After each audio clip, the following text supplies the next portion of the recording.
Big boss season 9 లో ఆరుగురు కంటెస్టెంట్లు wild card entry ఇచ్చిన సంగతి తెలిసిందే. కంటెస్టెంట్స్ టాక్ వార్ తో బిగ్ బాస్ హౌస్ లో హై వోల్టేజ్ డ్రామాగా మారుతోంది. ప్రతి ఎపిసోడ్ లోనూ కొత్త ట్విస్టులు, కొత్త గొడవలు ఆడియన్స్ ను ఆకట్టుకుంటున్నాయి. వైల్డ్ కార్డ్ తో బిగ్ బాస్ హౌస్ లో అడుగుపెట్టిన కంటెస్టెంట్స్ లో దివ్యల మాధురి రెచ్చిపోతుంది. తన స్టైల్లో షేక్ చేస్తుంది. ఎవరిని చూసి బెదరని మాధురి ఒక్కొక్కరికి ఫేస్ చేస్తూ తనదైన మాస్ డైలాగులతో మిగతా కంటెస్టెంట్లు సైలెంట్ అయ్యేలా చేస్తోంది. లేటెస్ట్ ఎపిసోడ్ లో మాధురి కంటెస్టెంట్లు అందరినీ ఒకే చోట కూర్చోబెట్టి హౌస్ రూల్స్ అంటూ తనదైన స్టైల్లో వార్నింగ్ ఇచ్చింది. ఇక్కడికి ప్రతి ఒక్కరూ గేమ్ ఆడటానికి వచ్చారు, అందుకే కొన్ని రూల్స్ ఉంటాయి. మార్నింగ్ సాంగ్ వచ్చే వరకు ఎవరు మాట్లాడకూడదు. ఎవరికైనా మాట్లాడాలనిపిస్తే గార్డెన్ ఏరియాలోకి వెళ్లి మాట్లాడండి, అది కూడా సైలెంట్ గా అంటూ మాధురి తేల్చి చెప్పింది. రాత్రంతా మాకు నిద్ర పట్టడం లేదు, కొందరు అల్లర్లు చేస్తారు, ఇకపై మా నిద్ర డిస్టర్బ్ అయితే క్షమించను, సీరియస్ గానే వార్నింగ్ ఇచ్చింది. తనకు హెల్త్ ప్రాబ్లమ్స్ ఉన్నాయని చెప్పిన మాధురి లైట్స్ ఆఫ్ అయిన తరువాత హౌస్ లో పూర్తిగా సైలెంట్ గా ఉండాలని కంటెస్టెంట్లతో చెప్పింది. మాధురి రూల్స్ వింటూ కూర్చున్న కంటెస్టెంట్స్ ఒక్కసారి సైలెంట్ అయిపోయారు. వెంటనే ఇమాన్యుయల్ ఈ రూల్స్ అందరికీ ఓకేనా అని ప్రశ్నించగా రీతు తప్ప అందరూ ఓకే ఓకే అంటూ తలూపారు.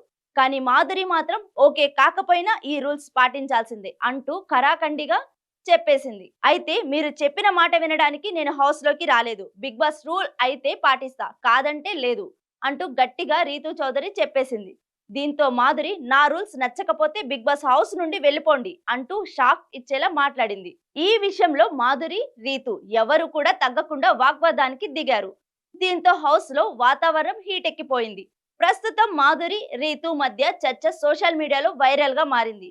మొత్తానికి బిగ్ బాస్ హౌస్ లో మాధురి రూలింగ్ నడుస్తోందంటూ సోషల్ మీడియాలో నెటిజన్లు కామెంట్ చేస్తున్నారు. మరోవైపు మాధురికి సపోర్ట్ గా బయట నుంచి తన వంతు ప్రమోషన్స్ చేస్తున్నారు దువ్వాడ శ్రీనివాస్.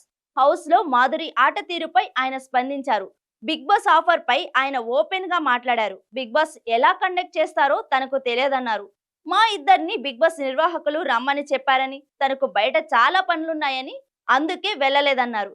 ఎలాంటి రిలేషన్స్ లేకుండా మాధురి బిగ్ బాస్ హౌస్ లో కరెక్ట్ గానే ఆడుతోందని ఆయన చెప్పుకొచ్చారు. హౌస్ లో ఎన్ని రోజులుంటే అన్ని రోజుల పాటు ట్రెడిషనల్ గా ఉండాలని మాధురి ముందే నిర్ణయించుకొని వెళ్ళిందన్నారు.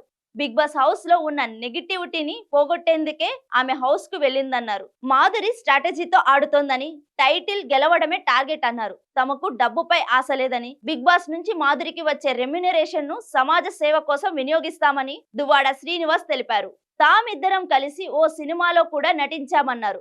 ట్రోలర్ల విషయంలోనూ దువ్వాడ శ్రీనివాస్ స్పందించారు. ట్రోలర్ల వల్లే తామిద్దరం తెలుగు రాష్ట్రాల్లో ఫేమస్ అయ్యామన్నారు. అయితే కామెంట్స్ పెట్టేటప్పుడు అసభ్యకర పదాలు లేకుండా ఉంటే బాగుంటుందని ట్రోలర్లకు దువ్వాడ శ్రీనివాస్ సూచించారు.